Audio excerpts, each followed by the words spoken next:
A man crosses a street in Hanoi without looking both ways. He doesn't jaywalk carelessly. He walks straight into a wall of oncoming motorbikes, calm, almost bored, and somehow not one of them touches him. 10,000 kilometers away, in a village above the clouds in Hoi An, an old woman waits for rain to soften the soil, the same way her mother did, and her mother before that. Same country, same passport stamp, two completely different worlds. That's the first thing that breaks people's idea of Vietnam. Most travelers arrive with a picture already built in their heads. War documentaries, steaming bowls of pho, conical hats bent over rice paddies, wooden boats drifting through Ha Long Bay at sunset. None of that is wrong.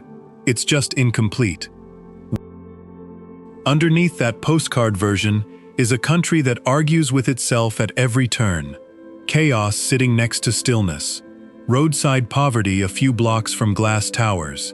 A 500-year-old temple standing in the shadow of a construction crane that never stops moving. How does one country hold that many versions of itself at the same time? A country that fought off some of the most powerful militaries in modern history, and then, within a single generation, turned itself into one of the fastest-growing economies in Asia. A country where a grandmother still boils rice over a wood fire every morning, while her grandson closes a business deal on a video call from the next room. That question, how all of this fits under one flag, is where this story begins. Land in Hanoi, and the chaos hits before you've even left the airport road. Motorbikes, not hundreds, millions. They carry families of 4, mattresses, cages of live chickens, sheets of glass balanced sideways through traffic. Horns here aren't used in anger. They're a language.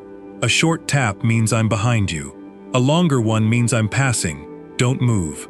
Nobody is shouting. Nobody looks panicked. And yet almost nobody crashes. At first glance, it looks like total disorder.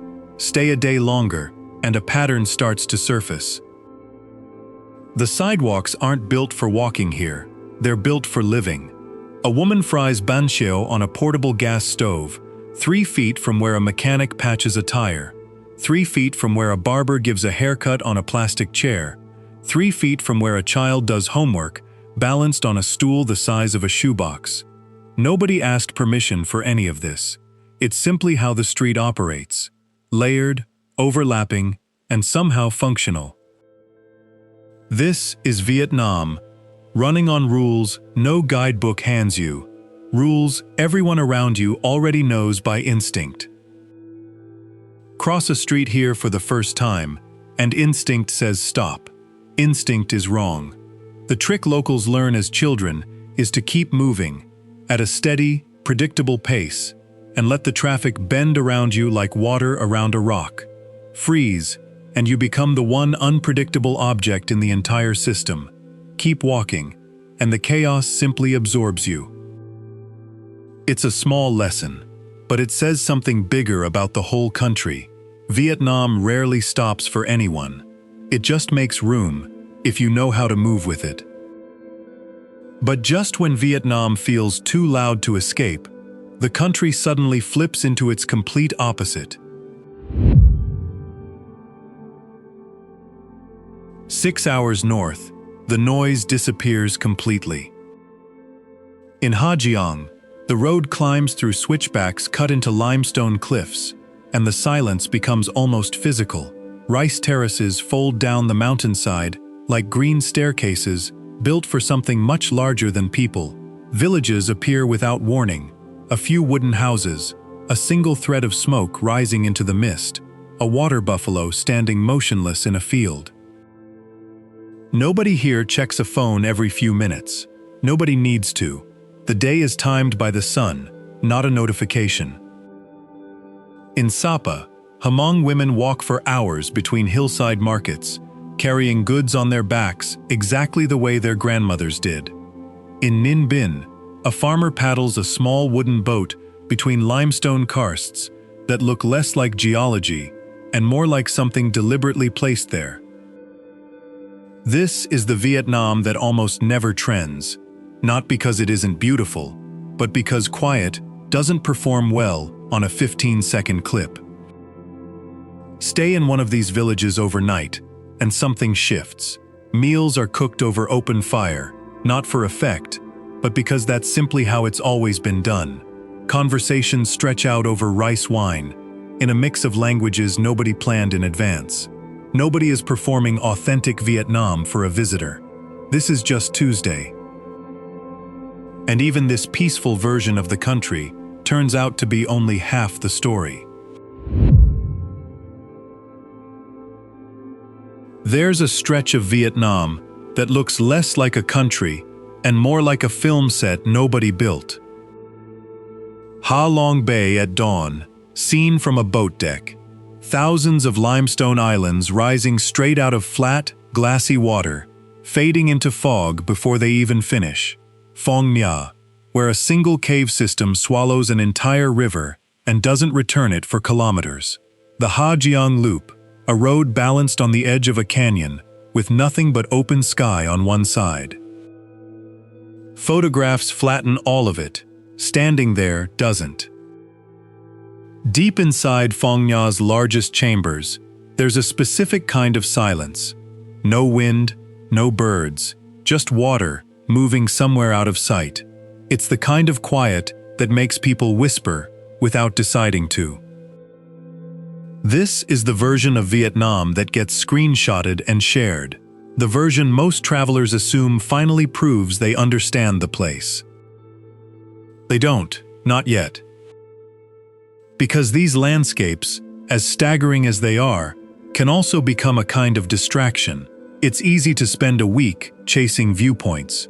The perfect drone shot, the cave entrance, the sunrise from the boat deck, and leave with a phone full of scenery and almost no sense of the people who actually live inside it.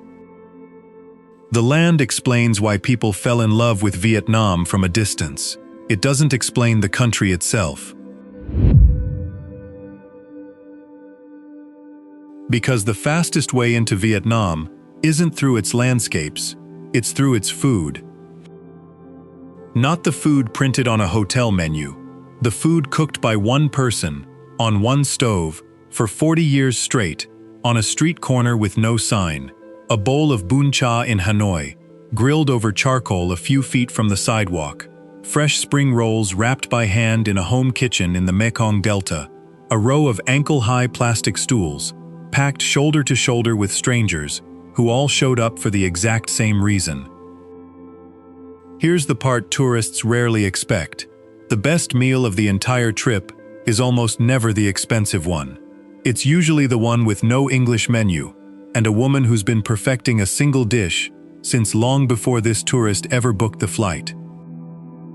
Every region argues about food like it's a matter of honor, because it is. Northern broths run lighter and cleaner. Central dishes turn spicier, shaped by a harsher history and harder land. Southern cooking leans sweet, shaped by abundance and the Delta's endless harvest. Ask 3 people in 3 different cities what real pho tastes like, and expect 3 completely different, completely confident answers. There's a rhythm to it that outsiders rarely notice at first. Breakfast happens fast, standing or crouched, before the workday swallows the morning. Lunch is social, loud, often shared off one big plate in the middle of the table. Dinner slows all the way down. Plastic stools pulled into a circle, beer poured over ice, a meal that can stretch for hours because nobody's in a hurry to leave it. Food in Vietnam isn't a side note. It might be the fastest shortcut to understanding everything else. And this may be the biggest mistake outsiders make when they think they already understand Vietnam. They're often picturing a country that stopped changing decades ago. It hasn't. Ho Chi Minh City's skyline now competes with anything else in Southeast Asia. Da Nang went from a stopover on the way to somewhere else to a coastal tech hub with beaches nicer than most vacation brochures dare to promise. Rooftop bars sit above streets that still smell like grilled pork and diesel exhaust. 20-something founders run software startups from co-working spaces 2 blocks from markets their grandparents shopped at for decades. Factories that once produced basic textiles now assemble components for some of the biggest electronics brands on the planet. A generation raised on their grandparents' war stories is now building apps, opening specialty coffee shops, and exporting design work to clients they will likely never meet in person. The Vietnam a lot of the outside world still remembers, and the Vietnam that exists right now are in many places barely the same country at all. Walk through District 1 in Ho Chi Minh City after dark, and the skyline looks less like Southeast Asia's past and more like its future. Glass towers lit up in shifting color, malls stacked with international brands, electric scooters gliding silently past the diesel-powered ones. A country the world once associated almost entirely with rebuilding is now, in places, doing the building itself. Semiconductor plants, renewable energy projects, a young population, online, ambitious, and largely unwilling to be defined by a history book written before they were born. But progress this fast rarely arrives without a cost. There's the coastline next, the part of Vietnam that sells the dream the hardest. Hoi An's lantern-lit old town, Da Nang's long, uninterrupted stretch of sand, Phu Quoc's turquoise shallows, Nha Trang's resorts, stacked along the bay like dominoes. These places are genuinely beautiful. That part is true. But paradise here carries a quiet tension underneath it. Fishing villages that used to define entire stretches of coastline now sit beside resorts built for guests who will never meet a single fisherman. Old town streets restored for preservation have also, gradually, been rebuilt for the camera. Development brings jobs, income, and infrastructure, and it also, slowly, erases the exact version of a place that made people want to see it in the first place. None of this makes these destinations less worth visiting. It just means paradise, here, is complicated, worth a longer look than the 5-second version most people scroll past. Which leads to the real gap in all of this. Not chaos versus calm, not old versus new. The gap between the Vietnam that gets filmed and the Vietnam that gets lived. Social media shows the lanterns, the rice terraces, the infinity pools, the motorbike shot at golden hour. It rarely shows the 5 a.m. market setup, hours before a single tourist wakes up. It rarely shows a bus driver finishing a 16-hour shift, or a student studying under a shop's overhead light because the internet at home barely works. It rarely shows the quiet residential streets, 2 blocks behind every famous landmark, where nothing has been arranged for an audience, because nobody expected one. Vietnam is easy to photograph, much harder to understand. The version most visitors leave with after 4 days is real. It's just a fraction. The version people leave with after a month starts to look like something else entirely, a country still writing its own story in real time, while a lot of the outside world keeps quoting an old draft.